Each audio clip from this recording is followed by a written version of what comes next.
Ipinanganak si Uno na hindi normal, di tulad ng kanyang mga kapatid. Maliit at madalas sa tinutukso ng kanyang mga kababata. Isa siyang unano at kasing taas lamang ng batang nasa 5 taong gulang. Bagamat 30 na ang kanyang edad. Naging usap-usapan ng mga taga-baryo na hindi siya anak ni Mang Emil, kundi sa isang duwende na nagkagusto kay Aling Munina. Mula pagkabatay hindi na siya matanggap ng kanyang ama, kaya't madalas siyang pinagmamalupitan nito. Panganay siya sa 5 magkakapatid. Kahit hindi man normal ang kanyang paglaki, ay naging mabuti siyang kapatid sa mga ito. Masayahin at komedyante rin. Hanggang isang araw ay may nakilala siyang dalaga na nagpatibok sa kanyang puso. Ngunit nagimbal ang lahat nang malaman ang matinding lihim ng dalagang si Donita na ikinagalit ng mga tao. Dumagdag pa ang sunod-sunod na patayang nangyayari sa baryo at isinisisi yun sa kamalasang dala ni Uno. Ano kaya magiging papel ni Donita sa buhay ng binatang si Uno? Paano niya may pagtatanggol ang dalaga? Gayong siya'y kinamumuhian din ng mga tao, maging ng kanyang pamilya. Ano kayang gagawin ni Uno upang patunayan sa mga tao na hindi siya ang nagdadala ng kamalasan sa baryo? Ating alamin ang kapanapanabik na kwento ni Uno, ang unanong antingero. Oh pre, sasama ka ba ulit sa akin bukas sa gubat? Nararamdaman ko kasi may bagong sibol ang mutya na naman eh. Kailangan natin maunahan ng ibang mga antingero. Dahil ko ang mga halangang kaluluwang makakakuha nun, tsak gagamitin na naman yun sa kasamaan. Gustuin ko man, pero marami kasi akong gagawin sa sagingan. Alam mo naman si tatay, mainit ang ulo nun sa akin simula pa pagkabata. Kaya kailangan ko magtrabaho. Bakit? Tumanda ka na ba? Hindi ka nga lumalaki oh. Parang kasintaas mo lang ang 5 taong guling na bata. Ulol! Hanggang ngayon ba hindi pa rin niya tanggap na anak ka niya? Mula nang pinanganak ako ni inay, mainit na ulo sa akin nun eh. Magkamukha naman kami, di ba? Kaya lang, maliit na bersyon niya. Napahalakhak si Uno sa kanyang sinabi. Napangiti na lamang si Dos dahil animoy batang tumalon mula sa upuan ng maliit niyang kaibigan.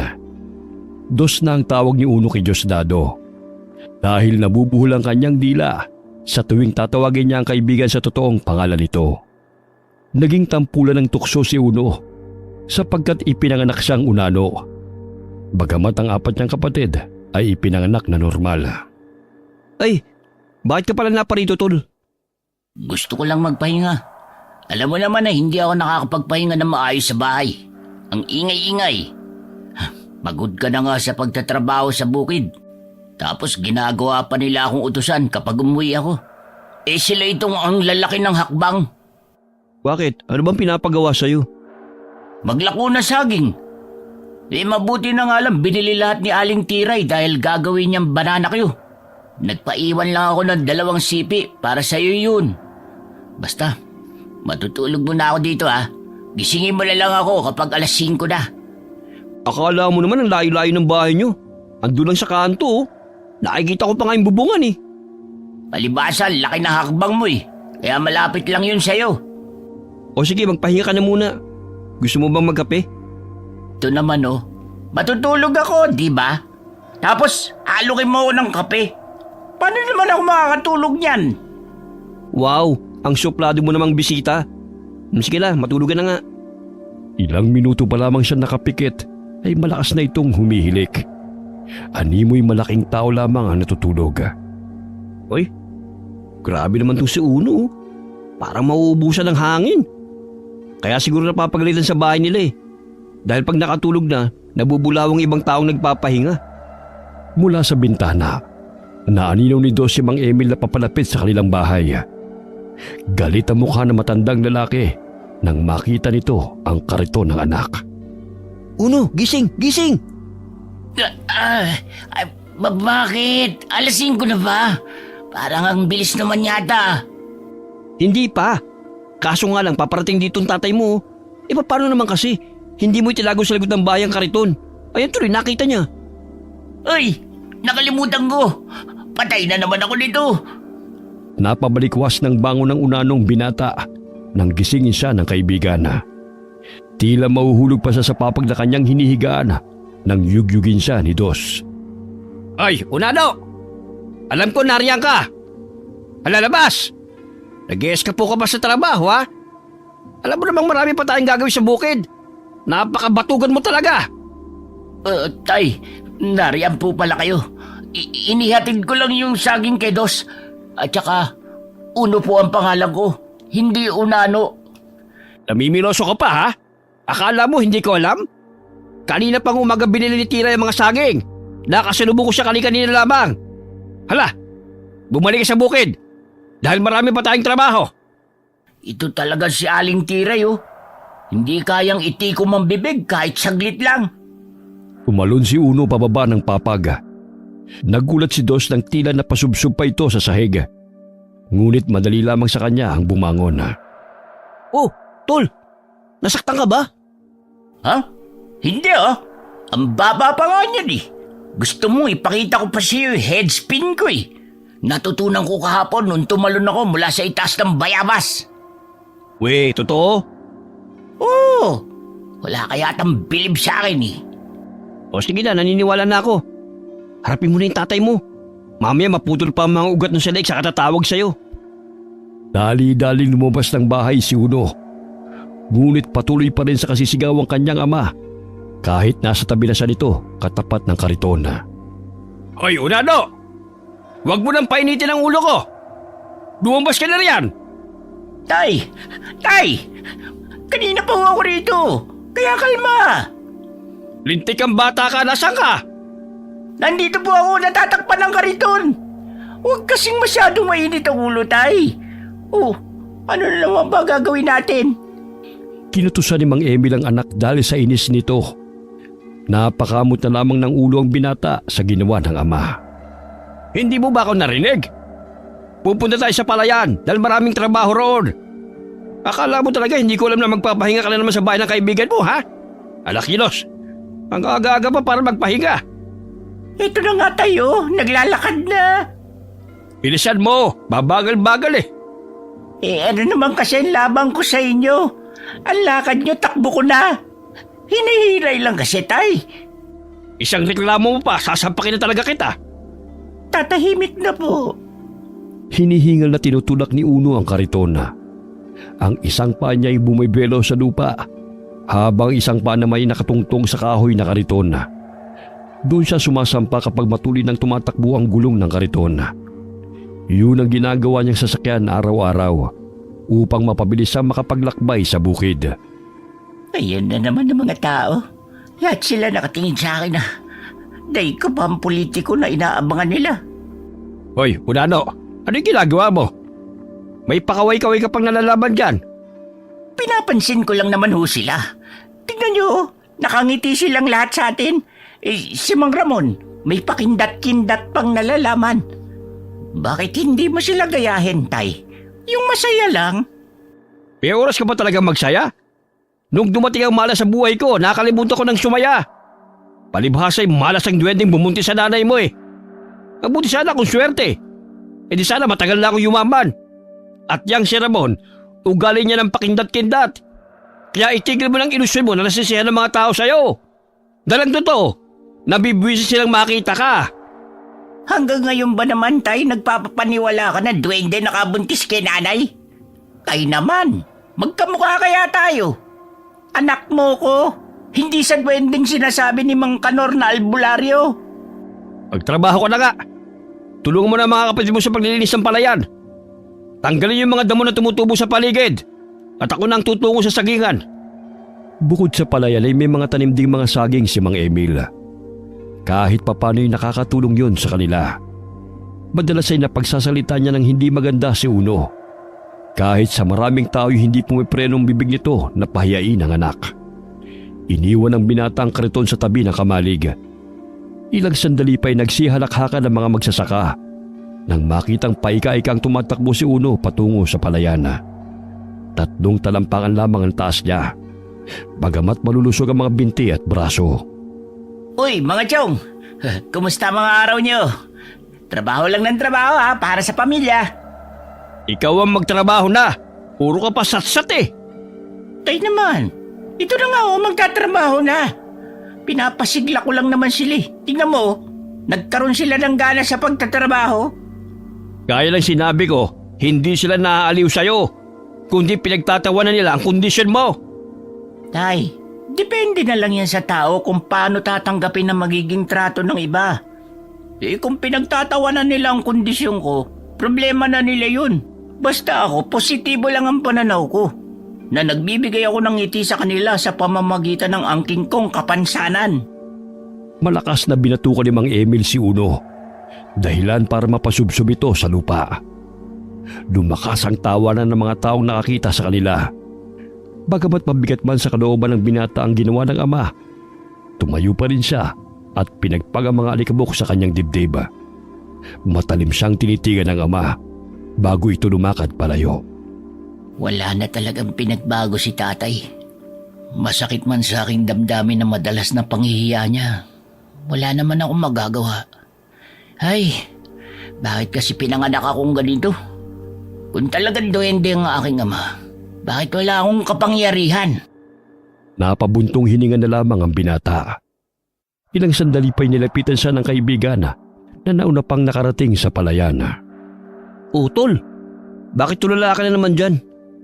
Ito kasing si tatay. Pinahiya na naman ako sa mga tao. Ay, bakit ka ba naparito? Binibisita ko lang yung palayan namin. Malapit na rin kasi ang anihan eh. Pinalilinis din ni tatay ang palayan. Medyo pinesti kasi. Kaya kailangan kong tanggalin ng mga alcohol tsaka yung mga ligaw na damo. Wala na talaga akong karapatang makapagpahinga. Araw-araw na lang puro trabaho. Kaya hindi na ako tumangkad eh. Ayaw mo nun? Hindi ka tumatanda? Height lang ang hindi tumatanda. Paano naman ang muka? Nagtawanan silang dalawa. Dinadaan na lamang ni Uno sa pagpapatawa ang lahat ng negatibong pananaw ng ibang tao sa kanya. Maging ang panalait at ang kondisyon niya na hindi naman niya kagustuhan. Sasama na lang ako sa isang gubat para hanapin ang mutya na sinasabi mo. Sa gayon, tumangkad naman ako at mawala ang kamalasan na sinasabi ni tatay. Sus, paano di mamalasin? Parang pasan-pasan ni Mang Emil ang mundo. Palagi na lang nakasimangot at galit. Sinabi mo pa. Alam mo ba na naikwento ni nanay noon na may kapatid ang lolo niya na katulad din sa akin ang kondisyon. Kaya siguro, ako ang nagmana sa lolo kong yun. Alam ba yun ng tatay mo? Bakit maniniwala ba yun? Mas naniniwala pa nga yun sa sinasabi ng kaibigan niya si Mang Kanor eh. Konti na nga lang nagpapagamot sa albularyong yun dahil madalas namang palpak. Inaumagahan na. Matapos ang gawain ng magkaibigan sa palayan ay dumiretso sila sa gubat. May nakakasulubong silang mga taong nangangahoy at nangunguling. Tol, pwede bang magpahinga muna tayo saglit? Hinihingal na kasi ako eh. Wala pa kang kalahating oras tayo naglalakad eh. Pagod ka na kaagad. Siyempre, magpapahinga ba ako kung hindi? Ito naman oh. Sige na nga. Bagal-bagal mo kasi maglakad eh. Natural, unano ako, di ba?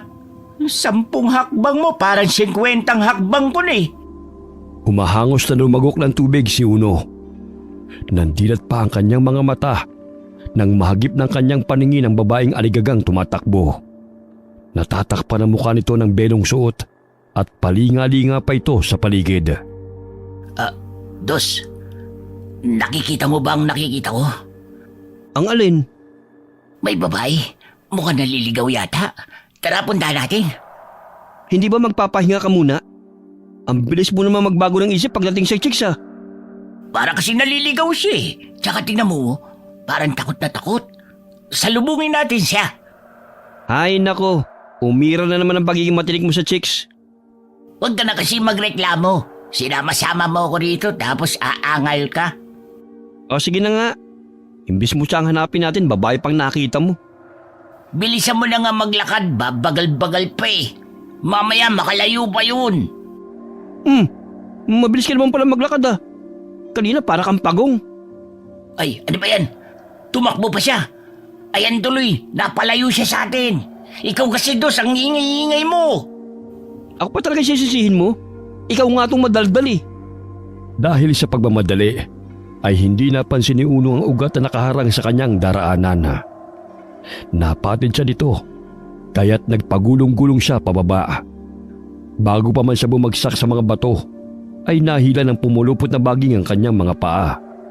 Kaya't nakalambitin siya. Aray! Uno, ayos ka lang ba, tol? Aray!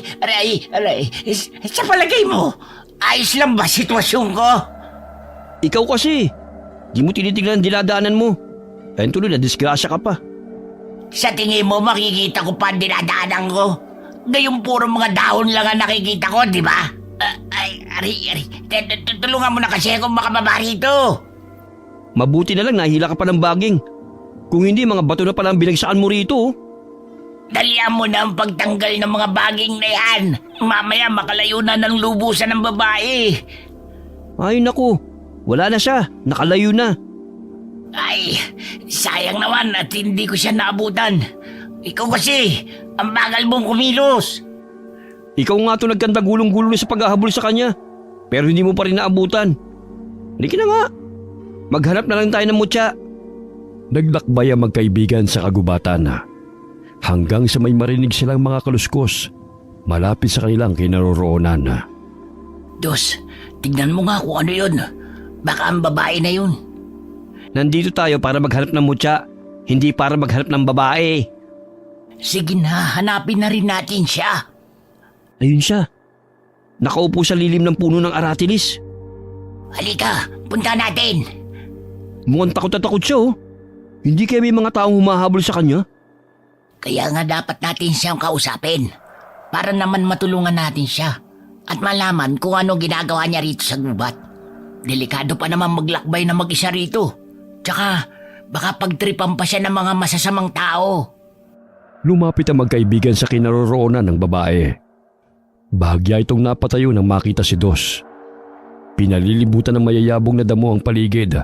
Mas mataas pa kay Uno. Magandang araw sa iyo, magandang dilag. Huwag ka matakot. Hindi kami masamang tao.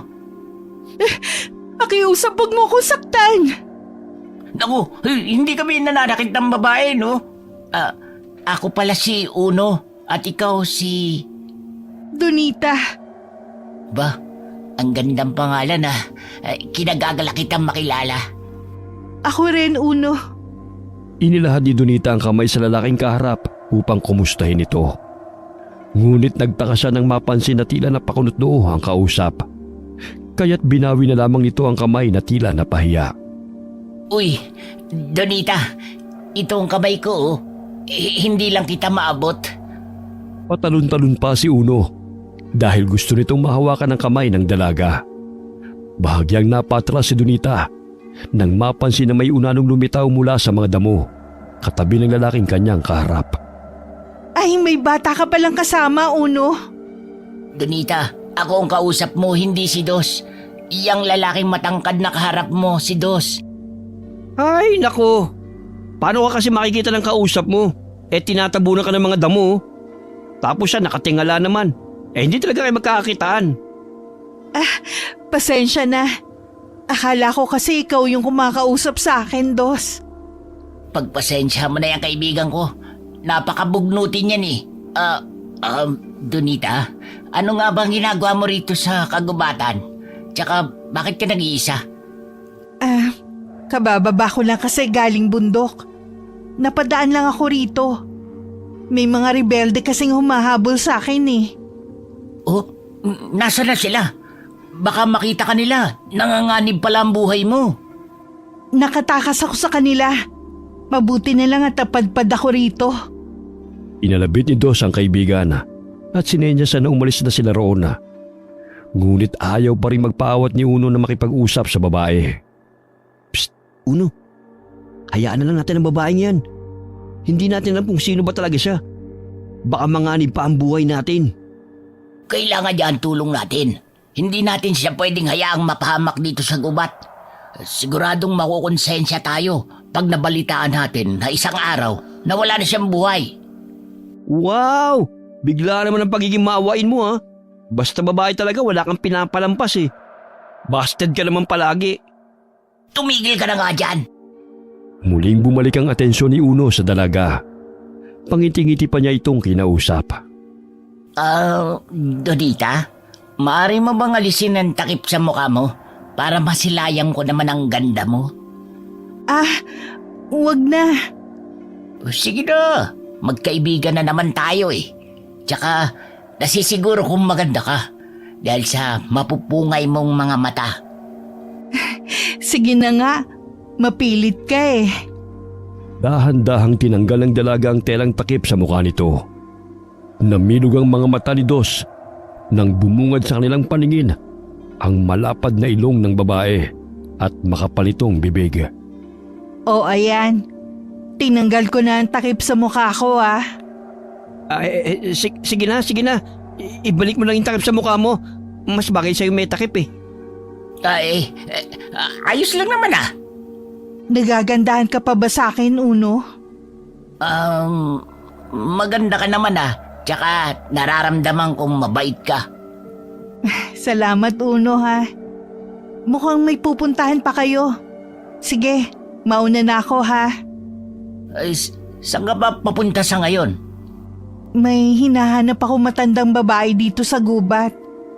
Ang sabi ni Inay kaibigan niya raw yun, na maaaring makatulong sa akin. Ihahatid ka na namin. Naku, wag na. Kaya ko naman ang sarili ko eh. Oh, kaya naman pala niya ang sarili niya eh. Kaya tayo na tol. Hirap ka lang nga sa paglalakad eh. Ihahatid mo pa siya. Di hamak na mas mapapabilis ang paghahanap niya sa bahay ng matanda kesa sasamahan mo pa siya. Pasanin ka pa niya no. Lalo na't mabilis kang mapagod. Tama naman si Dos. Sige mauna na ako sa inyo. Donita, gusto ko pa sanang makilala ka ng lubusan. Maaari ba tayo magkita muli? Sige ba? Sa lugar na to. Ramdam ko namang mabait kayong tao eh. Salamat naman, Donita. Walang anuman. Sige, aalis na ako ha. Malapit na naman siguro dito ang bahay ni Lola Oyang. Hinila na lamang ni Dos ang kaibigan dahil tila ayaw pa nitong tumigil sa pakikipag-usap sa dalaga. Ano ka ba? Nakikita mo naman ang itsura noon, di ba? Tsaka nararamdaman kong hindi siya normal na tao at may tinatago siyang lihim. Hindi lahat ng babae dapat mong ligawan. Liligawan agad? Hindi ba pwede makipagkilala muna? Sus! Akala mo naman hindi kita kilala no? Sa tagal natin magkaibigan, kabisado ko ng mga kilos mo, tol. Kaya wag ako, uy. Parang ikaw pa nga natitipuhan niya eh. Ang lagkit ng tingin niya sa'yo. Wala akong plano makipagkita ulit sa Donita na yan, no? Hindi siya ang tipo kong babae. Mas okay pa nga nakatakip ang mukha niya eh. Akala ko talaga maganda siya, tol. Pero kahit ganun ang itsura niya, parang kakaiba siya sa lahat na nakilala ko. Malumanay kung magsalita at napakasarap pakinggan ng boses niya. Itutuloy pa ba natin ang paghanap ng mutya? O mananaginip ka na lang ng gising sa babaeng yun? Maghahanap na nga. Oh, saan ba tayo pupunta? Nagpatuloy sa paglalakad ng dalawa. Ilang sandali pa'y kumulimlim ang kalangitan at tumagundong ang malakas na kulog. Sinundan ng kidlat na siyang nagbigay liwanag sa madilim na paligid. Ilang sandali pa'y bumuhos ang malakas na ulan, bagamat hindi pa rin tumitigil ang kulog at kidlat. Pambihira naman, oh. Kanina lang ang init ng panahon. Tapos ngayon biglang bumuhos ang ulan. Tiyak na nabasa na rin si Donita. Kumusta na kaya siya? Wala pa ngang 30 minutos nung huli mo siyang nakasama. Nag-aalala ka na kagad. Ang bilis naman tumibok ng puso mo, tol. Nag-aalala lang naman. Tumilong muna tayo sa mayabog na puno. Amaya tamaan pa tayo ng kidlat eh. Sana naman may dalang mutya ang kidlat na yun, tol. Ang lakas ng kapangyarihan nun. Talaga? Oo. Bago mamatay si Ama, ikinuwento niya sa akin ang tungkol sa mga mutya, mga bisa at kapangyarihan ng mga to. Mukhang malapit lang ang kidlat dito, tol. Tingnan mo, oh. Natumba ang puno ng buboy. Buti na lang nakalis na tayo ron. Sinuwerte pa rin tayo kahit papano, ha. Hindi totoo may dala kang malas, katulad ng sinasabi ng tatay mo.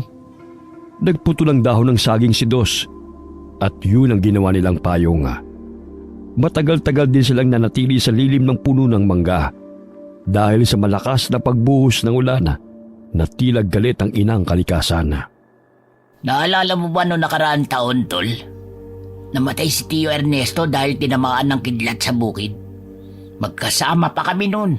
Kaya lang, nauna ako makapasok sa kamalig. At siya naman, naiwan sa palayan dahil binalikan niya yung mga ani. Ako sinisi ni tatay sa pagkamatay ni Tio. Lahat na lang nang nangyayari, sa akin niya sinisisi. Nakakapanghina nga ng loob eh. Kasi nga, simula nang ipinanganak ka, hindi ka niya tanggap. Ang sabi nga ni nanay noon, munti ka pa raw niyang itapos sa ilog eh. Kaso nga lang, hindi ka binitiwan ni Aling Munina, kahit hinang-hina pa siya sa panganganak sa'yo. Maiba ako, tol. Nagpapaanak pa ba nanay mo? Hindi na. Malaki na kasi ang katarata sa mga mata niya eh, at hindi na gaano makakita. Kaya nangihilot na lang siya. Minsan nga ako na lang nanggagamot sa mga taong pumupunta sa bahay eh. Mahina na rin kasi si inay. Oh, tumitila na ang ulan. Tumigil na rin ang galit ng kalangitan. Mas lalong lumakas ang pakiramdam ko na malapit lang dito ang mutya ng bagong Sibol Uno. Dapat tayo makakuha nun. Muling naglakbay ang dalawa nang tumila na ang ulan. Naghanap sila ng mga halamang gamot at mga bato na maaaring maitaglay ng mutya. Madulas ang daan, kaya't gamit ang sanga ng kahoy, yun ang ginawang tungkod ni Uno. Tol, may kubo ron oh. Yan na kaya ang bahay na hinahanap ni Donita? Aba malay ko. Puntahan kaya natin. Tingnan natin kung nariyan nga siya. Mutya ang pinunta natin dito sa gubat. Hindi maghanap ng kung sino at magbahay-bahay. Nandito na tayo.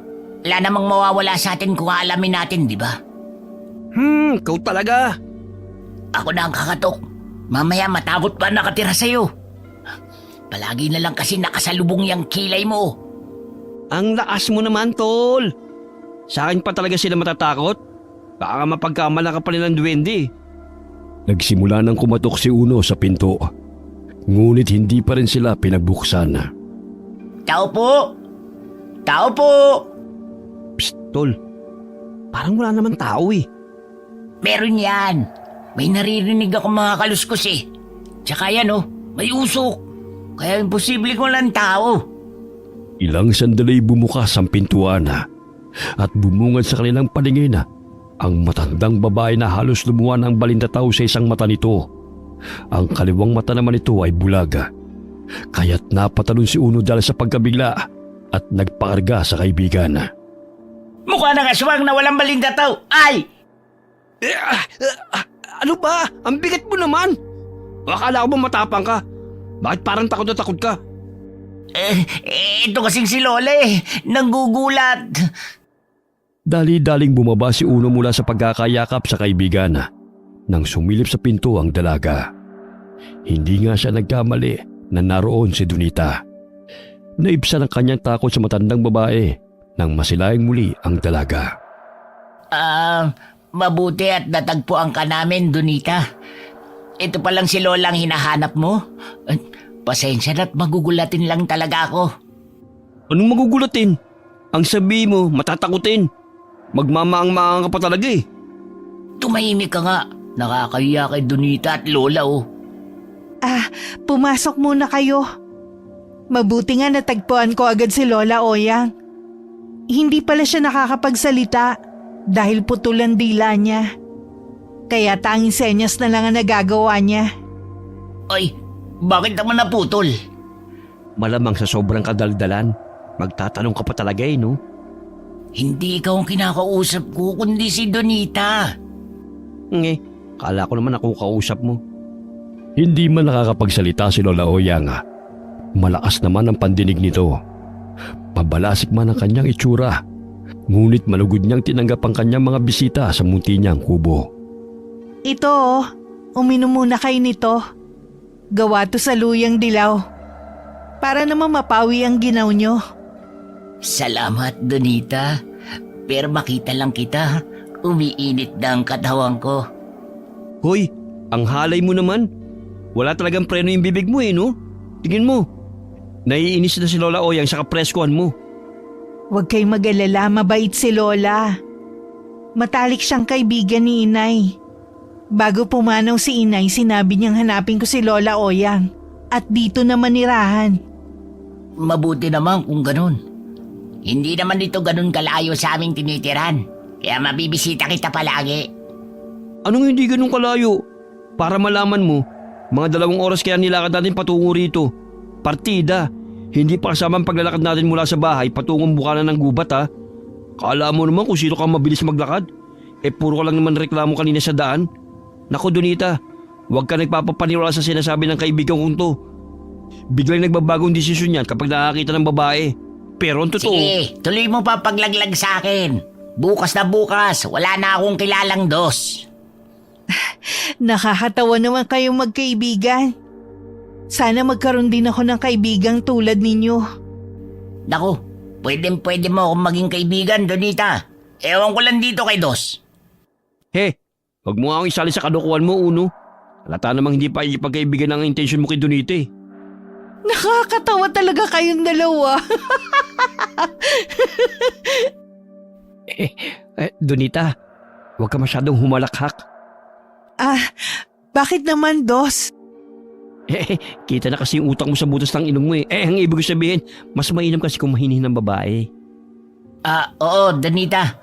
Tama ang sinabi ni Dos. Na nakikita na ang utak ko dahil malaki ang butas ng ilong ko? Ay, hindi. Hindi yun. Ang pagiging mahinin ng isang babae. Nalito na ako. Ito kasi si Dos eh. Kung ano-ano sinasabi. Ilang sandali pa'y napansin ni Dos na kumuha ng itak si Lola Oyang. Matalim itong nakatingin sa kanila habang hawak nito ang patalim. Tumayo si Dos nang makita ang nanilisik na mga mata ng matanda at may itinuturo pa ito sa mesa. Uy, Lola, maghunos dili ka. Huwag mo sabihing iiwain mong katawan namin para gawing pagkain. Aswang ka ba? Hihiwain? Hindi naman kayo hihiwain ni Lola. Sino? Tignan mo, mabalasig ang kanyang muka at sumesenyas pa sa akin. Hala ka, Dos. Mukhang natipuhan ka ni Lola. Umalis na tayo rito bago pa tayo tagtarin ng matandang yan. Muling sumenya si Lola Oyang. Ilang sandali pa'y binagsak niya ang patalim sa mesang nasa harapan nito. Napasilip muli si Dos mula sa lumang kurtina. Nanlaki ang kanyang mga mata nang makitang hinihiwa ng matanda ang karne ng baboy ramo. Nakahahango lamang sa apoy. Maya-maya'y inihain na niya sa mga bisita ang inihaw na karne. Ikaw naman, Dos. Ang sama ng ugali mo. Napagkamalan mo pang aswang si Lola Oyang. Gayong tinatrato niya tayo ng maayos. Kagaya ninyo, hindi kami masama. Sa katunayan nagkaganyan si Lola Oyang dahil sa kalupitan ng mga tao. Nanirahan siya dito sa kagubatan malayo sa mga tao dahil napagkamalan siyang pumapatay. Pero hindi totoo yun. May mga nilalang na masasama na siyang nagpapalaganap ng lagim. Umangupa si Lola Oyang at muli pa itong sumenyas. Inilabas pa nito ang putol na dila kina Uno at Dos. Bilang patunay na biktima lang din siya ng karahasan. Sige na la, isarado nyo na po yung bibig nyo. Ayos na po yan, nangangamoy. Ay, oo nga. Nalalanghap ko nga rin, Lola. Ay, kumain na lang ho tayo. Nagsalo-salo silang apat sa pagkain. Maya-maya'y nagpaalam na ang dalawang pinata kina Donita at Lola Oyang. Nakagaanan na rin sila ng loob ng matanda. Donita, maaari ka ba naming bisitahin muli? Oo naman. Uy, anong namin? Ikaw lang no? Siyempre kasama kita, no?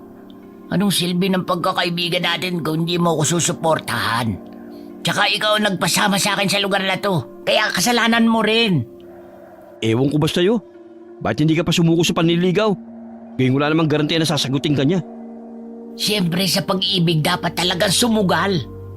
Paano ko malalaman na sasagutin ako kung sa umpisa susuko na agad? Wow, may pagganong ka pa talaga eh no? Di ka lang bumisita kay Donita, ikaw naman ang manliligaw niya eh. Grabe ka naman sa akin. Suportahan mo na lang kasi ako, tol. Donita, aalis na kami, ha? Huwag mo nang pansinin na sinasabi ng kaibigan kong to. Masasanay ka rin sa kanya, palabiro lang talaga siya. Wala namang problema sa akin yun, Uno.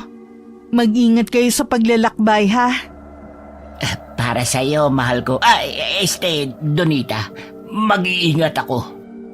Tara na, bago pa tayo gabihin. Kumuway-kaway pa si Uno sa dalaga habang papalayo. Nakadungaw rin sa bintana si Lola Oyang na nakangisi. Dahil madulas ang daan at hindi tumitingin sa dinadaanan si Uno, bigla siyang nadulas na ikinagulat ni Dos. Yan bang sinasabi mo mag-iingat ka? Sus Mariosep naman, Uno. Tumingin ka kasi sa dinadaanan mo. Parang lumuwa na yung mata mo sa kakatingin kay Donite. Dos, tulungan mo ako. Nahihirapan akong tumayo. Ay naku, Uno. Puro disgrasya na lang talaga napapala mo. Imbis na mutsang hanapin natin, puro babae lang inaatupag mo. Nako, hindi na talaga kita sasama ulit. Sinasabi mo lang yan kasi mukhang mauuna pa akong magkakajowa sa'yo. Tulungan mo na nga lang ako makabangon. Kung si Donita lang naman, sayong-sayo na siya. Ayos na sa akin ang tumandang binata. Sa daan, napansin nila ang isang punso na may tumubong mga kabuti. Katabi yun ng natumbang puno ng buboy na tinamaan ng kidlat. Dos, tignan mo, ang daming kabuti. Tara, kunin natin, ang sarap niyan. Pero kanina lang, wala pa namang may tumubo riyan, di ba? Oo nga. Marahil may taglay na mutya mga kabuting yan. Kunin na natin lahat bago pa makuha ng iba. Ang dami naman. Paborito kayang kainin pag ginisa. Tignan mo muna baka may bato. Kapag may nakita kang kakaiba at matigas, kunin mo kaagad. Dahil yun ang mutya ng kabuti. Parang wala naman eh. Saglit silang napatigil sa kanilang ginagawa nang marinig ang mga patakbong yabaga. Naaninaw ni Dos na kasing laki lamang yun ang kanyang kaibigang Unano. Ngunit bigla namang nawala yon sa kanyang paningin nang pumasok sa mayayabong na damuhan na. May tao. Kasing liit mo lang yung nakita ko eh. May iba pa bang katulad mong naninirahan sa gubat? Nauna, no? Kanina pa tayo naglalakad, wala naman tayong nakakasalubong ah. Tsaka, ang mga nangangahoy kanina, mga binatilyo naman yun. Sino kaya yun? May bitbit pang isang sako na may laman ng palay o prutas. Pero kasing tangkad mo lang din. Hindi naman kaya ng bata na magbuhat ng mabigat kagaya nun ah. Nakaramdam ako ng negatibong enerhiya sa paligid. Parang may mga matang nakamasid sa atin. Bilisan na lang natin ang pangunguhan ng kabuti. Ilagay mo na rito sa dahon ng saging. O ayan, naubos ko ng kunin. Wala nang natira bukod sa punso na yan. Tayo na. Doon na lang natin sa bahay suriin kung may taglay ba itong mutya o wala. Muling naglakad ang dalawa at tinahak ang masukal na gubat. Napahiyaw sa sakit si Uno nang may batong tumama sa kanyang ulo. Aray! Ang sakit din ah! Sino bumato sa akin? Aray! Aray! May bumabato din sa akin. Hoy! Lumabas ka! Mahuli lang kita, papakainin talaga kita ng bato! Ayun siya, tumatakbo! Habulin natin! Bago pa man nila mahabol ang bumabato sa kanila, ay narinig nila ang hagigik ng nilalang na umalingaw sa loob ng gubat. Tingin ko nakalayo ng gunggong na yun. Sino kaya yun? Pero sigurado kong hindi siya bata. Baka Unano rin talagang kagaya ko. Nangangahoy at malakas lang ang amats. Umuwi na tayo bago pa tayo abutin ng dilim sa daan. Pagdating nila sa bahay ni Dos, ay agad naligo si Uno dahil sa maputik ang kanyang katawan. Hinugasan na rin niya ang mga kabuti na kanilang nakuha sa gubat. Bakit parang kumikinang ang isan to? Tsaka ang tigas. Hindi kaya ito na ang mutya na sinasabi ni Dos? Dos, tignan mo nga to. Parang kumikinang ang maliit na kabuting ito. Tsaka matigas. Akin na nga. Hala, oo nga tol. Marahil ito na nga yung mutya ng kabuti. Katulad ng ikinukwento sa akin ng itay nun. Patingin nga uli. Mas lalong lumiliwanag oh. Ay, ang galing naman. Muling iniabot ni Uno ang tumigas na kabuti sa kaibigan. Subalit nawala ang pagkinang nito. Naanimoy na pupunding ilaw. Bagamat kung siya naman ang may hawak, ay patuloy ang pagkinang ng bato sa loob nito. Napapansin ko tol. Tuwing ako humahawak, nawawala ang liwanag ng bato. Pero pag ikaw ang may hawak, nananatili ang pagkinang nito. Hindi kaya ikaw ang gusto nito maging tagapangalaga ng bato? Talaga? Oo, May mga gabay na nagmamayari ng mutya, katulad ng mga engkanto. Nararamdaman ko ang gaan ng pwersa ng mutyang to. Kaya may mga engkantong putian na nagmamayari nito. Baka naman duwende nagmamayari niyan. At totoo pala talaga sinabi ni Itay na anak ako ng duwende. Ay, hindi pwede yun, Dos. Baliw, hindi ganun yun, no? Tumayo ka nga dyan. Para kang batang paslit na naglulupasay dyan. Eh paano nga kung totoo yung sinabi ni tatay na anak ako ng duwende? Loko-loko, pinili ka ng engkanto nagmamayari nito. Dahil nararamdaman niya mapapangalagaan mo ang batong to. Gamitin mo to sa kabutihan, ha? Tutulungan kita mapalakas ang mutyang batong to. Talaga, mabuti naman kung ganun. Basta palagi mong isaisip na huwag mo ipagyayabang o ipagsasabi kahit kanino na may taglay kang mutya. Dahil marami magkaka-interest dyan. Tsaka may mga nilalang kang magiging kaaway. Dahil nararamdaman ng mga itim na elemento ang pwersa ng mutya. Pero huwag ka mag-alala. Poprotektahan ka ng mutya kapag ginamit mo to sa tama. Sapagkat gusto rin nila maangkin to. Sige, gagawin ko lahat ng paalala mo, tol. Basta kung wala nang mutya ang mga kabuting ito, akin na lang ha. Para naman hindi ako pagalitan ni tatay at may dala akong pwedeng kainin. Tinignan ko na ang lahat. Nag-iisa lang ang batong yan. Itago mo yan ng mabuti. Oh, ito palang langis. Inusalan niya ng orasyon. Sa tuwing araw ng Biyernes, patakan mo ang mutya ng bato. Sa gayon ay lumakas ang kinakapangyarihan niyan. Huwag mong ipapahawak o ipapakita kahit kanino. Ayos ah. Makakaasa ka na iingatan ko to. O sige, uwi na ako. Dadaling ko na itong mga kabuti. Kahit papano'y may uulamin na ako mamaya. Oh, sige na.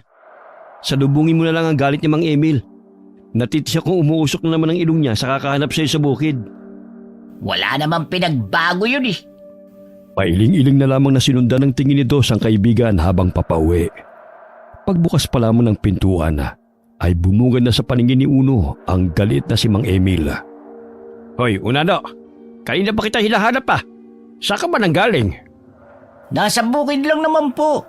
At saka malakas po ang ulan kaya sumilong ako sa ilalim ng puno. Ito nga tayo. May dala akong kabuti. Alam kong paborito mo ang ginisang kabuti. Nako, huwag mo akong idaan sa ganyan. Hoy, kanina, nawala ang isang sako ng saging na natunda ni Robert. Nakita niyang ikaw raw ang kumuha nun. Saan mo yun dinila? Isang sakong saging? Wala akong kinuha, tay. At saka magkasama po kami ni Dos. Wala po akong alam sa sinasabi niyo. Hindi po ako nagpunta sa sagingan kanina. Ang pinakaayoko sa lahat ay ang sinungaling. Saan mo dinala ang mga saging? Hindi nga po akong kumuha, tay. Ipapuputol ko po ang mga braso ko kung magnanakaw ako. Ano pa bang puputulin dyan? Malaman ko lang talaga na ikaw ang magnanakaw. Malilintikan ka talaga sa akin. Gisahin mo na nga yung kabuti upang makakain na ako. Sus, galit-galitan pa. Gusto rin naman pala ang dala ko. May sinasabi ka ba? Ay, wala po. Lulutuin ko na po para makapaghapunan na kayo. Kinuha na lamang ni Aling Munina ang dalang kabuti ni Uno upang makapagpahinga na rin ang anak. Parehong paborito ng mag-ama ang ginisang kabuti. Ngunit hindi pa rin matanggap ni Mang Emil na anak niya si Uno at pinipilit na anak ito ng isang duwende. Ayon sa sinabi ng kaibigan nitong albularyo, agad na tinungo ng binata ang silid at nagpahinga. Ano kaya ang kapangyarihang taglay ng kabuting bato na ito? Tsaka ang ganda nito. Parang may maliit na bumbilya sa loob. Siguro may dalang swerte sa buhay ko si Donita. Dahil natagpuan ko ang mutya nang makilala ko siya. Hindi man siya kagandahan katulad sa ibang babae na nakilala ko. Ngunit nangungusap naman ang mga mata niya. Naanimoy nanunuot na kuryente sa kaibuturan ng aking puso. Oh, Donita, sabik na akong makita kang muli. Napapikit na nakanguso pa si Uno. Nagkataon na bumukas ang pintuan at tumambad sa paningin ni Mang Emil ang itsura ng anak. Hoy, Unano! Anong ginagawa mo at nakausli pa yung nguso mo? Maaga kang gumising bukas para maaga tayo makapag-aani. Ay, kayo pala, tay. Ay, sige o, gigising po ako ng 4:00. Itigil mo na yung ilusyon mo na may magkakagusto sa isang katulad mo. Dahil suntok sa buwan ng bagay na yon. Huwag mo nang paasahin ang sarili mo sa mga bagay na napaka-imposible. Sige na po, matulog na po kayo, Tay. Maaga pa po tayo bukas, di ba? Malakas na isinara ni Mang Emil ang pintuan matapos paalalahanan ng anak.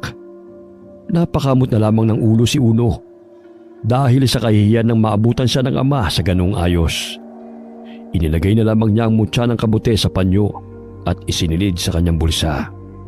Napabalikwas ng bangon si Uno nang may marinig ng mga yabag na pabalik-balik sa labas ng kanilang bahay. Binuksan niya ang bintana at tumambad sa kanyang paningin ang anino ng isang tao na kasing laki lamang niya. Anong ginagawa ng isang bata sa 10 oras ng gabi? Maliban sa akin, wala namang unanong naninirahan sa aming baryo. Nagtama ang kanilang paningin at napangisi pa ito kay Uno. Malapad ang mga tenga at kulubot ang mukha nito. Nanilisik ang mga mata at bilugan ang mukha. Anong klaseng nilalang yan? Hindi kaya isang duwende? O di kaya dalagang kamag-anak ko, duwendeng yan? Hindi ako papayag. Hindi naman ako kasing pangit niya. Umaripas ito ng takbo, ngunit nadidinig pa ni Uno ang hagigik nito, katulad sa tawa ng nadinig nila sa gubat. Pamilyar ang kanyang tawa. Hindi kaya siya yung bumato sa amin nito sa gubat? Naging palaisipan kay Uno ang nilalang na kanyang nakita. Kaya't bago siya tumungo sa palayan, ay napagpasahan niyang daanan si Dos upang ibalita ang kanyang natuklasan. Ngunit bago pa man sila makarating sa kanilang pupuntahan, ay nakasulubong ilang magsasaka na nag-uumpukan sa daan. Ano kaya nangyayari? Bilisan mong maglakad, Unano. Ang bagal-bagal mo kumilos eh. Binibilisan ko na nga ho, Tay. Tignan mo nga kung anong pinagkaaguluhan nila. Sumasakit na naman ang rayuma ko eh. Nakipagsiksikan si Uno sa mga taong nag-uumpukan. Nagulantang siya nang tumambad sa kanyang paningin ang dugo ang katawan ng magsasaka at maraming sugat sa katawan ang natamo nito. Sinong pumatay sa kanya? Oh, Uno, narito ka na pala. Halika, lumayo ka sa mga tao dahil pinaghihinalaan nila na ikaw ang pumatay sa magsasaka na yan. Bakit naman ako? Magtatanong ba ako kung ako may gawa niyan sa kanya? Nabaling ang pansin ng mga magsasaka kay Uno. Tinuturo pa siya ng mga ito na siya ang pumatay kay Mang Robert. Mawalang galang na po sa inyo. Hindi ko po magagawa sa kanya yan. Tsaka bakit ko siya papatayin? Wala naman siyang kasalanan sa akin Hindi po yan magagawa ng kaibigan ko. Tsaka nagkataon lang siguro na ang salarin ay kasing liit lang din ni Uno. Anong ibig mo sabihin na kasing liit ko ang pumatay? Kumarang si Dos sa harapan ng kaibigan dahil galit ang mga tao sa kanya. Binubulyawan siya ng mga ito at sinasabing ang mga maliliit na marka ng paa ang tanging ebidensya nila na si Uno ang pumatay kay Mang Robert. Ninakaw din ito ang inaning palay ng Ginoo dahil sa nagsikalat ang mga palay sa daan. Hindi po ako magnanakaw. Lalo nang hindi ko magagawa ang pumatay. Maniwala kayo sa akin. Anong nangyayari dito? Ano tong nadidinig kong si Unano ang pinagbibintangan ng mga magsasakang pumatay? Naguguluhan ako.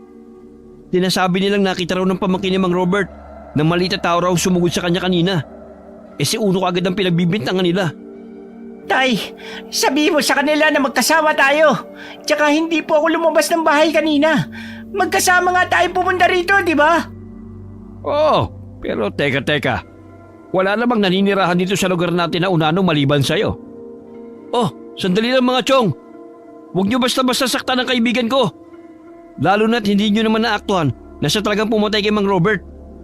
Gamit ang lampara, pinailawan ni Mang Emil ang lupa. Labis ang kanyang pagtataka nang makita na maliit na mga yapak ang humulma sa lupa na kasing liit na mga paa ni Uno. Ngunit sa kabila ng inis niya sa anak, ay nasisiguro niyang hindi ito lumabas ng bahay at pumatay sa lalaki. Masasabi kong hindi lumabas ng bahay si Unano. Kung kanina nangyari ang patayan, magkasama kami sa loob ng bahay. Ako pa nga ang gumising sa kanya. Ayan! Si tatay na mismo ang nagpapatunay na hindi ako may kagagawa ng lahat ng ito. Inosente po ako. Unang beses kong narinig na ipinagtanggol ka ni Mang Emil, tol ah. Totoo namang wala akong ginawang masama eh. Pero tol, may nakita akong tao kagabi. Kasi laki ko lang din siya. Pero nakakatakot ang kanyang mukha. Nagtama ang aming paningin. At nagbabaga pa ang kanyang mga mata. Marahil, yun ang pumatay kay Mang Robert. Talaga? Siguro siya din ang nakita ko sa loob ng gubat. Naputol ang kanilang pag-uusap nang kuyugin silang muli ng mga magsasaka dahil hindi kumbinsido sa paliwanag ni Mang Emil. Iginiit ng mga ito na si Uno talaga ang pumatay sa lalaki. Maghudos dili kayo. Huwag kayo magpadalos-dalos hanggat hindi pa malinaw ang lahat. Di ka na, tol. Bago ko pa mapatay ng mga taong yan, kailangan natin tumakas muna. Lintik! Ako pa talaga pinagbibintangan nila. Malaman ko lang talaga kung sinong tunay na salarin. May kalalagyan talaga siya sa akin. Tapang ah. Dali, bilisin mo. Nandiyan na sila. Matuling tumakbo si Uno. Sa pagkakataong yun ay nakisabay siya sa bilis ng kaibigan. Ni hindi nga siya nakaramdam ng pagod hanggang sa makarating sila sa gubat at doon na nagtago. Nakakapagod naman. Pero ang bilis mo nang tumakbo, tol ah. Hindi ka dahil sa butya ng kabuti na natagpuan natin? Ewan ko. Pero nararamdaman kong tila lumilipad nga lang ako eh.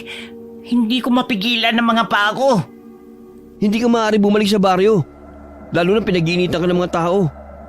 Pero alam mo, tol, nakita ko sa mukha ni Mang Emil ang pag-aalala. Unang beses ko siyang nakita na ipinagtanggol ka sa maraming tao ah. Himala nga eh. Mainit pa rin naman ang dugo niya sa akin. Pero parang naging mahinahon siya simula nung makakain ng ginisang kabuti. Ibig sabihin naging mabisa rin yun upang bumait si tatay? Hindi natin masasabi sa ngayon. Hahanapin ko kung sino ang totoong pumatay kay Mang Robert. Malakas ang hinala ko na ang matandang unano o duwende man yun, siya ang salarin sa pagpatay at pagnanakaw. Hindi ako titigil hanggat hindi ko nalilinis ang pangalan ko. Hindi ka maaaring sa bahay tumira dahil matutundong ka ng mga tao. Dito na lang sa gubat. Paano kaya kung doon na muna ako manirahan katabi ni na Donita? Grabe, naisip mo kagad yun. Hanip ka. Sumasangayon talaga sa yung pagkakataon. Ulol! Hindi ko naman kagustuhan ang pagbintangan, no? Tsaka mas mabuti pa na punta ko na lang si Donita. Para naman may makausap ako habang nagtatago sa mga taong tumutugi sa akin. Oh, tayo na. Baka maabutan pa tayo ng mga tao. Malayo-layo pa naman ang lugar na yun. Maliwanag na ang sikat ng araw nang dumating sina Dos at Uno sa kubo ni Lola Oyang. Nagkataon na naglalaga ng saging ang matanda at si Donita naman ay nag-aayos ng higaan. Dumungaw si Uno sa kubo kaya't nagulat ang dalaga. Ay, Kalabaw! Ikaw naman, Uno. Nanggugulat ka na naman eh. Magandang umaga sa'yo, Donita. Kumusta ka na? Ayos lang naman, ikaw. Oh, mukhang may problema ka yata ah. Pumasok muna kayo. Ipaghahanda ko kayo ng tsaa. Huwag ka na mag-abala pa. Ayos lang naman kami. Naparito ako upang makiusap sana kay Lola Oyang. Na kung maaari, pansamantala muna akong maninirahan dito. Magpapatayo lang ako ng maliit na dampa. Oh, bakit? Ano ba nangyari? Biglaan naman ang pasya mong yan. Pumasok na muna kayo rito para makapag-usap tayo ng maayos. Umupo ang magkaibigan sa kawayang silya. Napangisip pa si Lola Oyang sa kanila nang ipaghain sila nito ng nilagang saging. Nakasisindak man ang mabalasik na mukha ni Lola ay may mabuti naman itong puso. Nakakahiyaman pero wala na akong maisip na iba pang mapuntahan eh. Napagkamalan kasi kung pumatay sa magsasakang kasamahan ni tatay sa palayan. Pero hindi ko magagawa yon, Donita. Paano ba naman kasi? Naging palaisipan sa mga tao yung maliliit na manghulman ng paa na kasing liit ng kay Uno. Siya lang naman ang unano sa baryo eh. Tsaka hindi naman maaaring paghinalaan na bata ang pumatay kay Mang Robert dahil hindi yung kaya ng isang paslit. Bago ang insidenteng yun, may nakita akong dumaan na isang nilalang sa bahay. Ang pangit ng kanyang itsura. Kasing tangkad ko siya. Kulubot ang kanyang muka at matalim kung makatingin.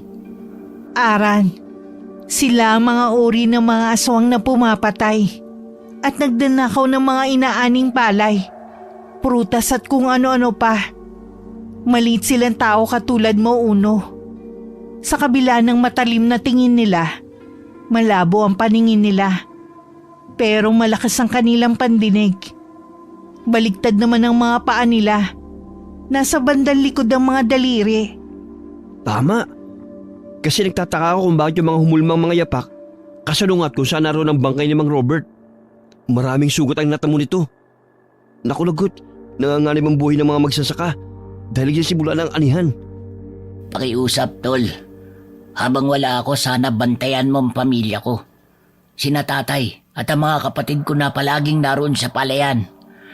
Pero lihim naman akong babalik sa baryo upang hanapin ng Aran na aswang. Sila ang dahilan kung bakit ako naparito. Gusto kong ipagtapat sa inyo na hindi ako normal na tao. Nanggaling ako sa angkan ng mga aswang. Kami ni Lola Oyang. Pero hindi kami masama. At tumiwalag kami sa masasamang aswang. Gusto kong ipaasawa ng tiyuhin ko sa Aran. Kapalit ng mga ginto at kayamanan na taglay ng mga to. Kaya ako tumakas sa aming tribo. Dahil ayokong tumulad sa mga kasamahan ko. Nang bibiktima rin sila ng mga tao. Namatay si inay. Dahil tinaya niya ang buhay niya para makatakas lang ako. Humagulgol si Donita dahil sa labis na paghihinagpis. Hinagod ni Uno ang likod ng dalaga upang damayan ito. Tol, kailangan ko na sigurong umalis. Kailangan ko magkunwari sa mga tao na hindi tayo magkasama. Sige, Tol. Mag-iingat ka, ha? Ikaw rin, ha? Huwag ka mag-alala. Ako magiging matatenga mo sa baryo. O para, Donita? Iiwanan ko na muna ang kaibigan ko sa inyo, ha? Oo, sige. Agad nang umalis si Dos. Habang naglalakad pabalik ng palayan, pinakiramdaman niya ang paligid kung mayroong taong nakasunod sa kanya. Nakarating siya sa kanilang palayan na hindi nahalata ng mga tao. Ilang sandali pa'y nakasalubong siya ni Mang Emil. Oh, Dos, nakita mo ba si Unano? Kanina ko pa siya hinahanap. Hindi ko pa nakita ang batang yon. Hindi ko siya kasama, Mang Emil. Nagkahiwalay kami nung kuyugi kami ng mga magsasaka. Dahil sa taranta ko, tumakbo po ako. Huli ko na pong nalaman na hindi pala nakasunod si Uno. Tinamaan ng lintik. Galit na galit ang mga tao sa kanya. Maging sa amin. Wala naman akong kinalaman sa pagkamatay ni Robert. At isa pa, kahit pasaway ang batang yon at madalas na hindi kami magkasundo, hindi naman niya kayang pumatay. Hindi naman ho talaga. Paano kung meron palang nagagawing aswang dito sa baryo natin at napagkakamala lang si Uno? Itatanong ko nga yan kay Kanor. Maging si Molinay hindi makapaniwala na magagawa ng anak niyang Unanong pumatay. Ay nako, pag binamalas ka nga naman. Ilang sandali nilapitan ng ilang magsasaka si Dos at tinatanong kung nasaan na ang kanyang kaibigan. Subalit nagmaang-maangan siya na hindi niya nakasama si Uno para hindi sa pag-inita ng mga ito. Lumipas sa mga araw at dumating ang anihan. Naging talamak ang nakawan ng mga inaning palay at si Uno ang sinisisi ng mga ito dahil sa maliit na bakas ng mga paa na naiiwan sa lupa. Lihim na nagmanman si Uno sa baryo hanggang sa naaktuhan niya ang Aran na aswang na may daladalang palay mula sa isang kamalig. Hindi lamang nag-iisa, kundi 2 aswang na Aran ang kanyang nakasalubong sa gubat. Aba! Kayo pala ang nagnanakaw ng mga palay at pumapatay ng mga magsasaka. Ako pa ang pinagbintangan ng mga tao sa mga masasamang ginagawa ninyo. Ikaw bang malit na tao na madalas kong nakikitang kasama ni Donita? Huwag mo na kaming pakialaman, bata. Ibuhos mo na lamang ang oras mo sa babaeng yon. Siguro mas malaking iyong inalay na kayamanan sa babaeng yon. Kaya ikaw ang pinili niya kaysa kay Pakito, ano? Anong pinagsasabi mo? Sa bagay, mas bata ka nga lang kaysa kay Pakito. Kaya ka nagustuhan ni Donita. Huwag mo na kaming pigilan sa ginagawa naming to. Sa gayon, ay hahayaan din namin kayo ng babaeng yon na mamuhay ng magkasama. Ang dami mong satsat! Pero hindi naman kita naiintindihan. Paano ko hahayaan ang pagnanakaw at pagpatay na ginagawa nyo? Gayong sa akin nagagalit ang mga taong nakatira dito sa baryo. Pumili ka. Hahayaan mo kami sa aming ginagawa o isusubong namin kay Pakito na ang pinakamamahal niyang si Donita ay dito naninirahan sa gubat kasama ang batang Aran. Hoy! Hindi ako aswang katulad nyo! Kung hindi ka aswang na katulad namin, anong uri kang nilalang? Wala na kayong pakialam kung ano ako. Basta itigil nyo na ang pagnanakaw at pagpatay sa baryo. Kung ayaw namin, anong gagawin mo? Ano pa ba ang ginagawa sa mga katulad ninyong sakit sa ulo? Di pinupuksa. Salit mong yan? Akala mo ba'y ganun mo lamang kami kadaling matatalo? Bakit? Malaki ka ba? Nanggigigil na tinapon ng aswang ang sakong may palay patungo kay Uno. Habang isa naman ay lumundag patungo sa likod ng unanong binata. Tila mga batang paslit na naglalaban sila sa loob ng kagubatan. Matatalim ang mga ngipin ng mga ito. Kaya't kinagat ng isang Aran na aswang sa tenga si Uno. Bagamat maliksing kinuha ng binata ang karet sa kanyang tagiliran at sinaksak ang aswang na nasa kanyang likuran at nagtamo ito ng sugat sa bandang bewang nito. Aray! Akala nyo talaga hindi ko kayo lalabanan, ha? Dinungisan nyo ang pangalan ko. Pwes, pagbabayarin ko kayo. Hindi ko hahayaan na sirain nyo ang reputasyon ko sa baryo. May paripu-reputasyon ka pang nalalaman. Hindi na yan uso, bata. Di ipapauso ko. Itong sayo. Ha! Umikot si Uno at malakas na tinadyakan ng sugatang aswang. Hindi makapaniwala si Uno dahil tumilapon ito at malakas na napasandal sa puno ng akasya. Aba, ang lakas mo naman, bata. Pero hindi yan uubra sa akin. Di tignan natin. Lalampalampa lang ang kasama ko. Pero hindi ako. Matuling tumakbo ang aswang na Aran patungo kay Uno. Bagamat bago pa man ito makadagan sa binata, ay bigla siyang sumulpot sa likod ng kalaban. Kaya't nagawa niyang itarak ang patalim nito sa ulo ng aswang.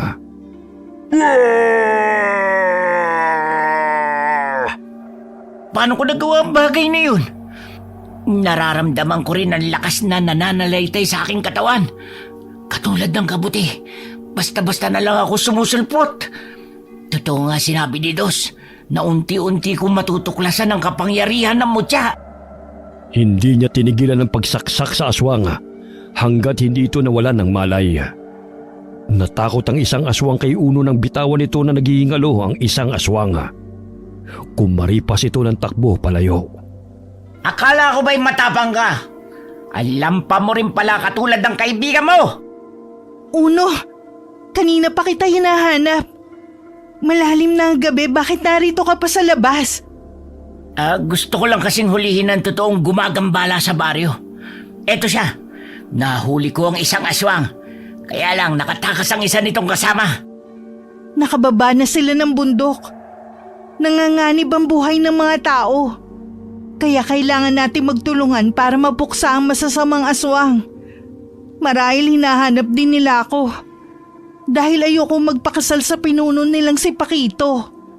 Sino ba ang Pakitong yun? Narinig kong bukang bibig ng ugok na ito eh.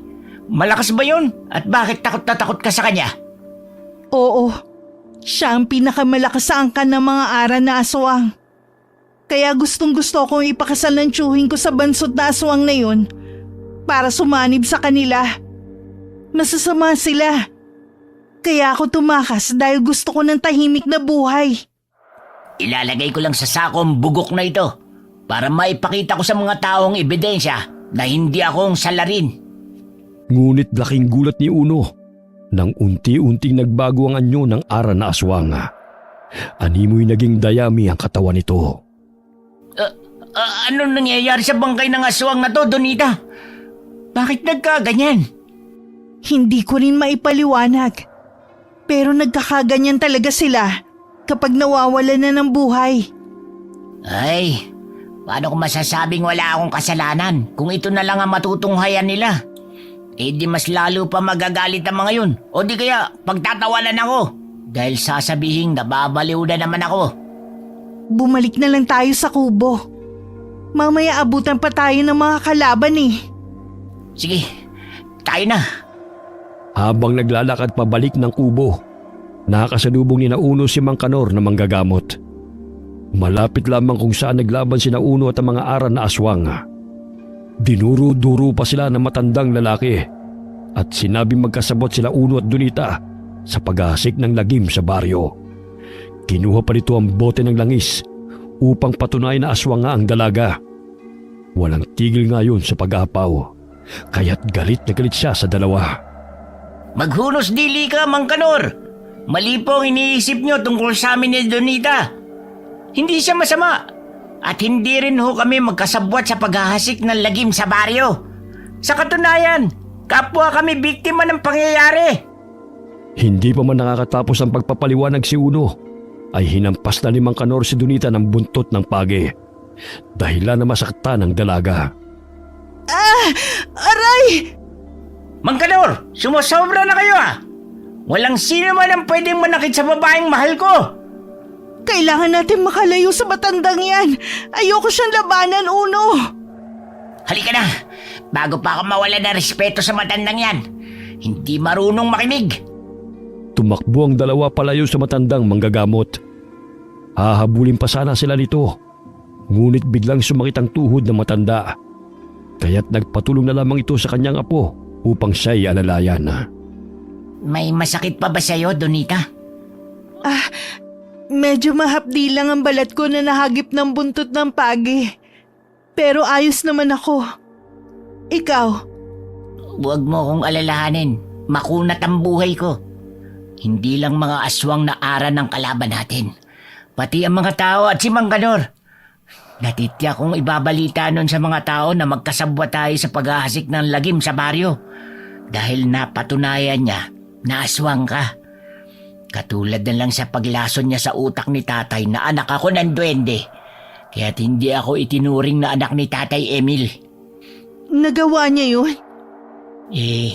Ako lang kasi ang unano sa aming magkakapatid. Kahit sino naman iisipin na hindi ako anak ni tatay. Lahat ng mga tao tingin sa akin salot. Maliban lang sa kaibigan kong si Dos. Sinasabi ng mga tao na anak ako ng duwendeng nagkagusto kay nanay. Dahil yun sa pagkakalat ni Mang Kanor. Walang pinagkaiba ang buhay nating dalawa, Uno. Gusto ko lang naman sana ng tahimik na buhay eh. Pero parang palala lang ng palala pa habang tumatagal. Huwag kang mawala ng pag-asa. Aayon din sa atin ang kapalaran. Muntik nang maibuga ni Dos ang iniinom niyang kape nang marinig ang usap-usapan ng mga taong dumaan sa kanilang bahay. Ano? Si Uno may kasabot na babaeng aswang? Bira naman oh. Sino naman kaya nagpalaganap ng maling impormasyon na yan? Pailing-iling na lamang si Dos dahil sa mga kumakalat na usap-usapan. Ilang sandali na padaan si Mang Emil sa kanilang bahay at kinausap siya nito. O Dos, may balita ka na ba sa kaibigan mo? Baka alam mo kung saan siya namamalagi. Usap-usapan na naman ngayon na may kasabot siyang babaeng aswang. Sino naman po nagsabi niyan? Si Kanor. Talagang wala nang ginawang tama ang batang yon. Bakit kailangan niya pag sumabi sa babaeng aswang? Wala na ba siyang isip? Nagpadaig sa bugso ng damdamin ng walang hiyang unanong yon. Ay grabe naman yun.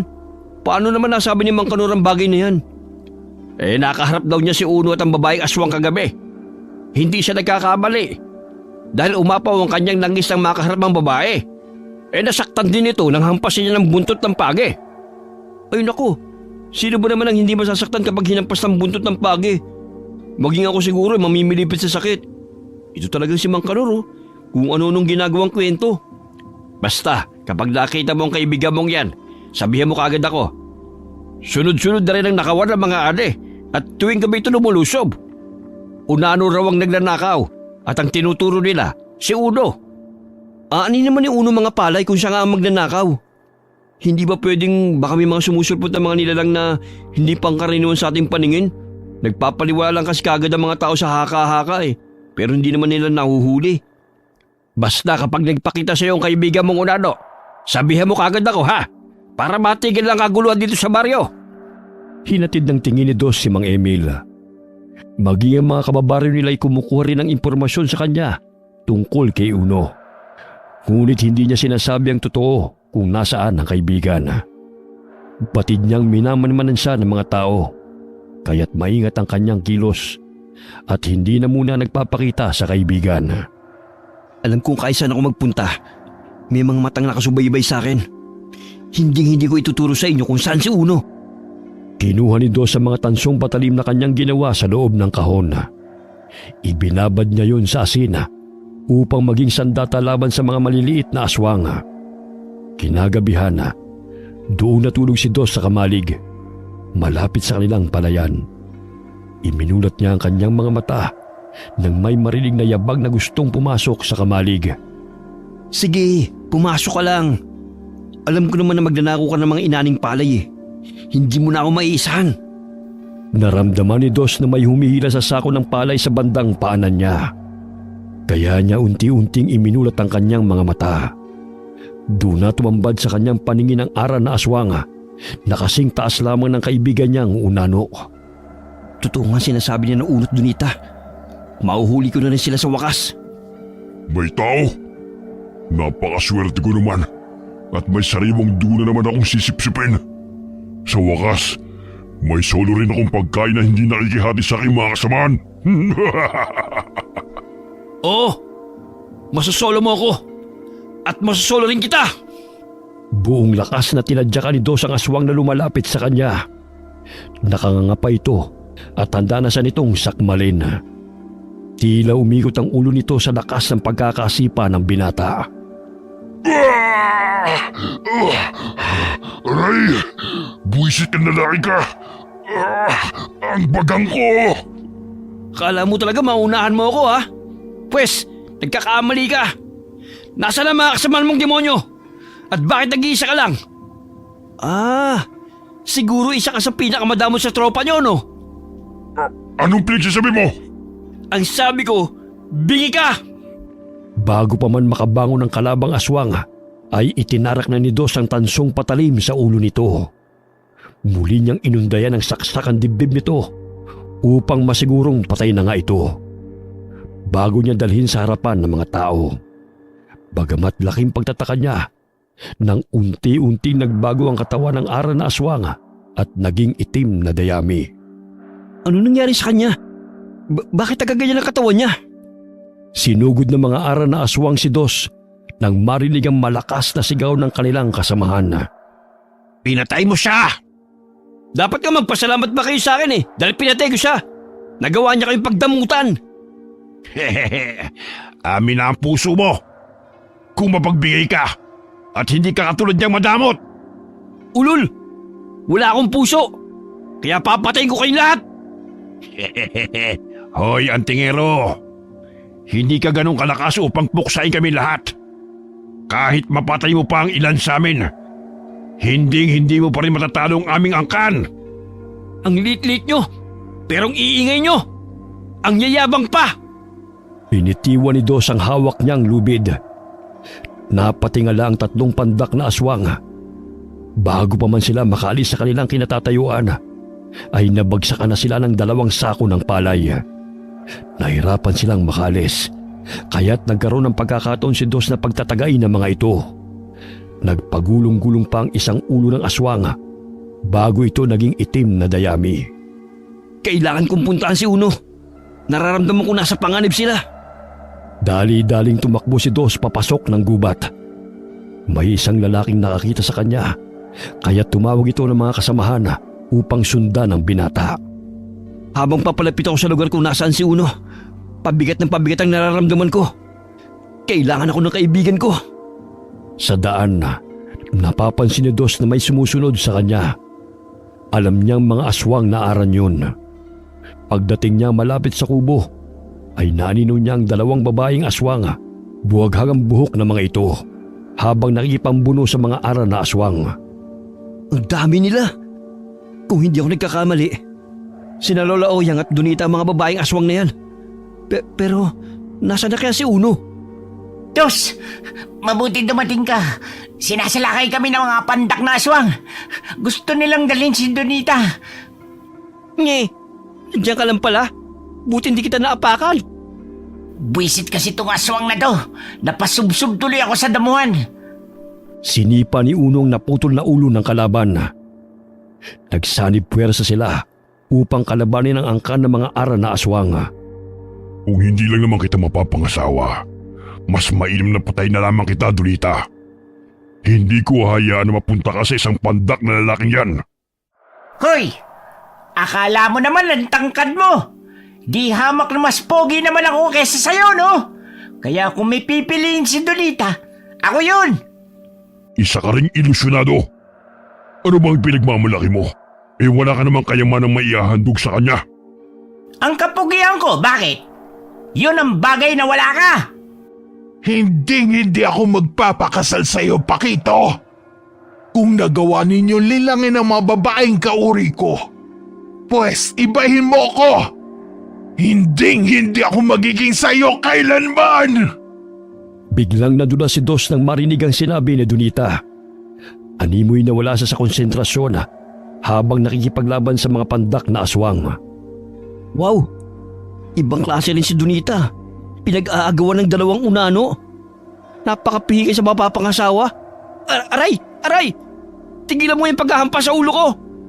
Mahuli lang talaga kita puputulin ko yung braso mo. Nahawakan ni Dos ang braso ng kalaban niyang aswang. Pinaikot-ikot niya ito bago binitiwan. Tumama ito sa mga taong sumunod sa kanya, kaya't nagsipulasan ng mga ito nang bumagsak sa kanilang harapan.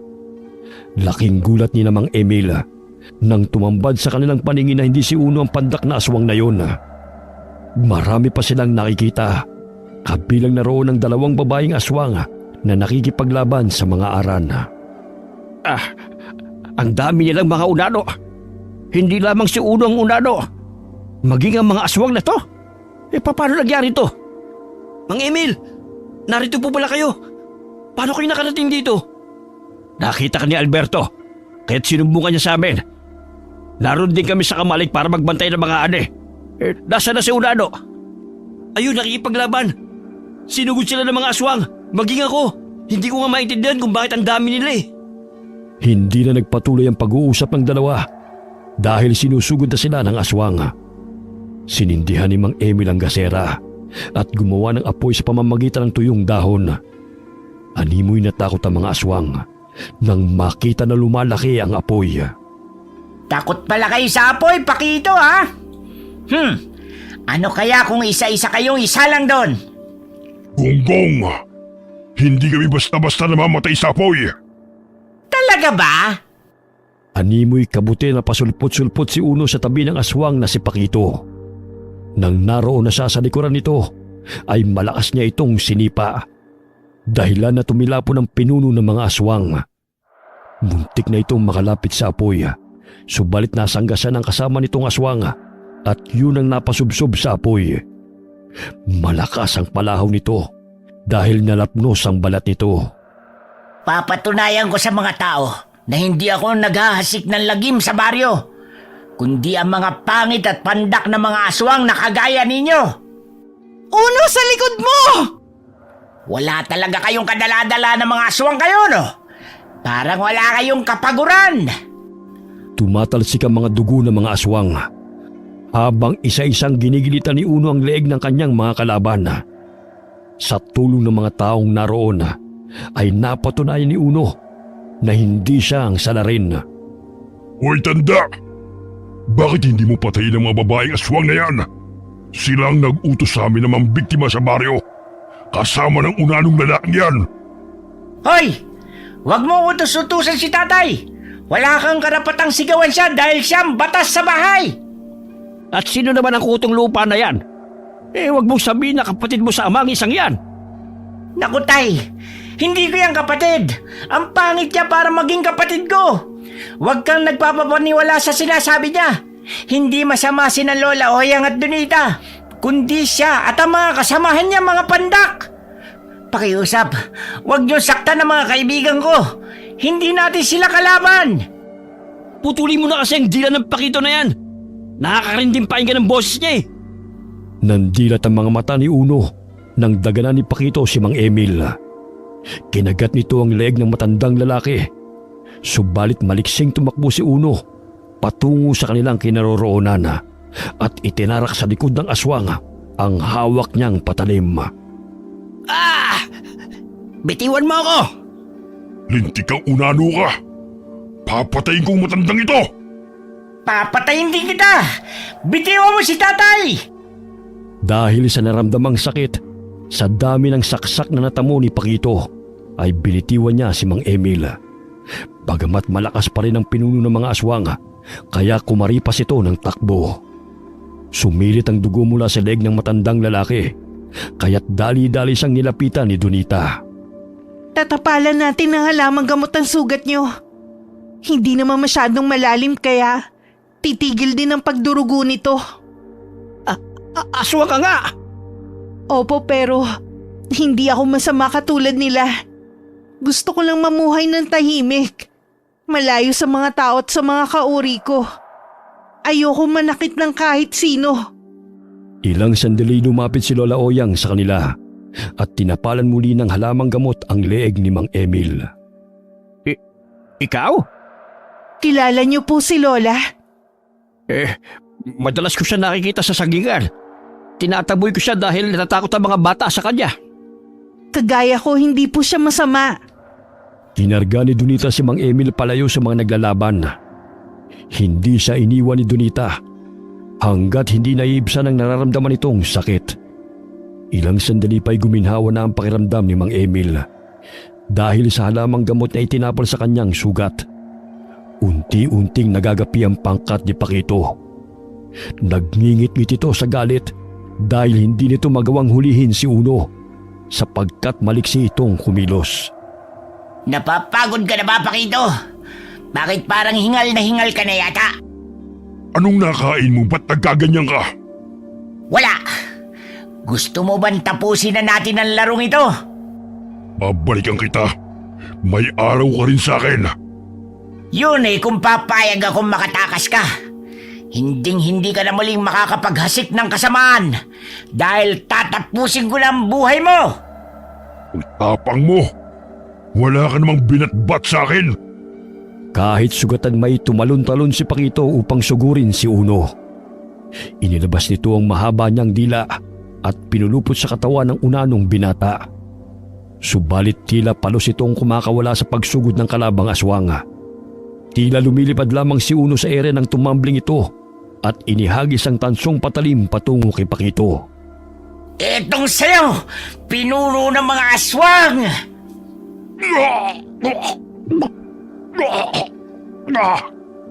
Tol, tinamaan mo siya sa noo.